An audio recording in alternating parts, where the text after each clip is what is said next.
هشام يعني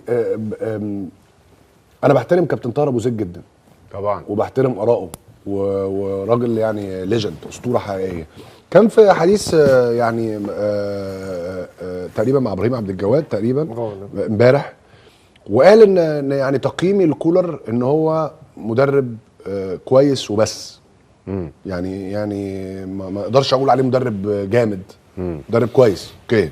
واللي خليني اقول كده البطولات اللي هو خدها. يعني معنى الكلام ان هو بيقول ان هو مدرب عادي، ان اي حد ماسك الفرقه بالشكل ده هيكسب البطولات دي. رايك ايه في الكلام ده؟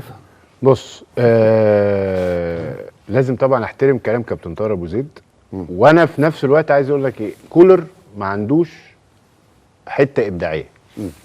كولر لما ابتدى غير مدرسه فكره موسيماني الاستحواذ ويلعب، وكان بيلعب كره مباشره واضحه، اللي هو فكره ان انا راجل بشتغل على التحولات والكلام ده كله. لكن سهل تقرا دماغ كولر، ولو قريت دماغ كولر مع عدم وجود راس حربه، ايقاف النادي الاهلي اصبح في المتناول لو انا سايب الاستحواذ واقف ورا. انت سالت دودار سؤال مهم جدا، ليه النادي الاهلي بيخش فيه اهداف اكتر شوط تاني؟ لو انت لاحظت قبل كاس العالم للانديه اسوا مرحله نتائج لكولر، صح؟ وكان ابتدى الجمهور يزمزق. ليه؟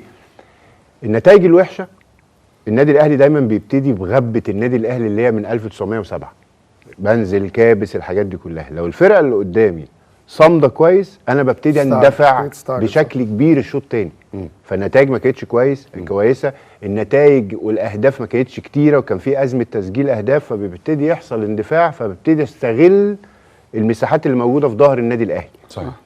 لكن او جيم بلان من المدرب، أو يعني في مدرب زي مثلا مودرن فيوتشر الماتش اللي فات هيحاول يعملها. الشوط الاول ما كانش عنده تحولات خالص، بس هو عارف ان هو يبقى عنده تحولات شوط تاني، كان عايز يشيل مجهود لعيبته، لان خلي بالكم ان التحولات دي مجهود كبير جدا.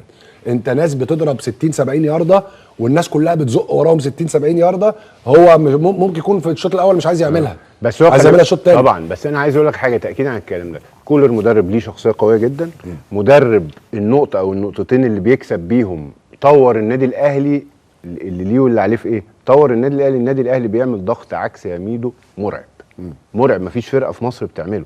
يعني انت وصلت الماتش اللي فات مثلا قدام سيراميكا، لا في كوره لعيبه سيراميكا من الضغط طلعوها بره، كان في بدايه الشوط الاولاني عنده عدد لعيبه بيعملوا، بعدين بيقفلوا ممرات اللعب. مش فكره ان انا اضغط على ميدو، فكره ان انا اقفل الممر اللي ميدو هيفكر ادد ودار الكوره ازاي. فهم جامدين جدا في الحته دي، بيلعب كوره مباشره 10 على 10، ولكن سهل يتقري، بس مش طول الوقت.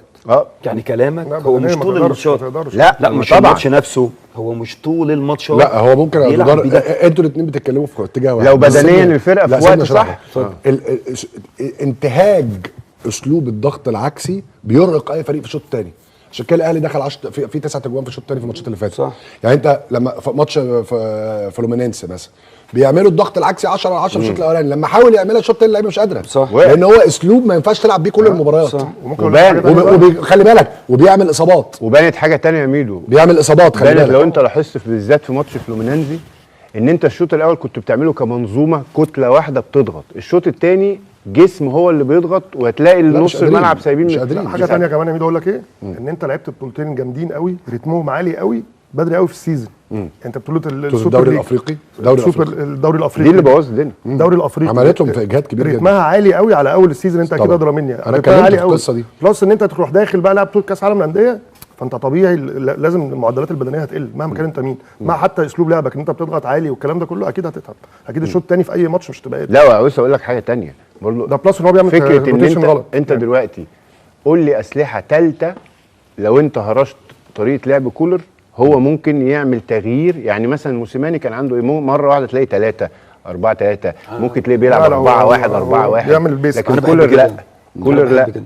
السلام عليكم ورحمه الله وبركاته، الاهلاويه في كل مكان، برجاء من سيرتكم لايك واشتراك، بارك الله فيكم.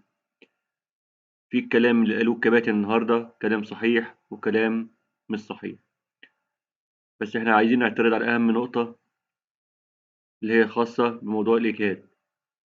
اللي قاله كابتن ميدو ان الدخول النادي الاهلي في اكتر من بطوله ورا بعض قويين عمل ارهاق للنادي الاهلي، ده كلام مظبوط ومظبوط جدا.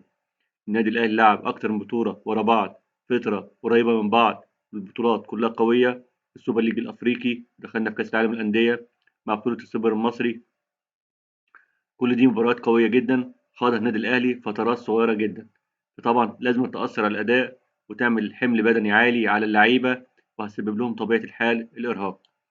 بالاضافه لنقطه تانية اساسيه وجوهريه واتكلمنا عليها قبل كده، ان في مشكله عند النادي الاهلي في تعاقدات النادي الاهلي السنه دي من اكتر من سنه، والمشاكل ديت هي اللي سببت اهدار فرص كتير على النادي الاهلي في احراز اهداف، فبالتالي النتائج بقت سيئه.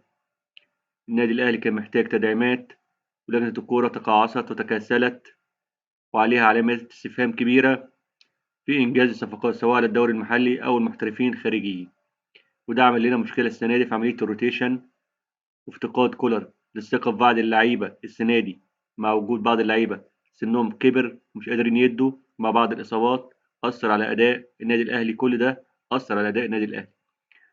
كولر نفسه بقى عنده نوع من أنواع الجبن السنة دي عن السنة اللي فاتت، مبقاش يطور قوي في اللعب زي السنة اللي فاتت، بقى بيلعب برتم واحد وأسلوب واحد بسبب مشاكله في الجانب الهجومي.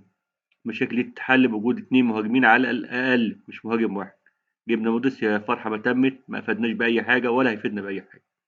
محتاجين 2 مهاجمين أقوياء في النادي الأهلي على وجه السرعة عشان خاطر الأهلي يكمل المنافسة بصورة قوية، بالإضافة لبودلة يريحوا واحد زي علي معلول، وحد في الدفاع تاني يسند مع ياسر إبراهيم ومحمد عبد المنعم، الاتنين شايلين الدفاع.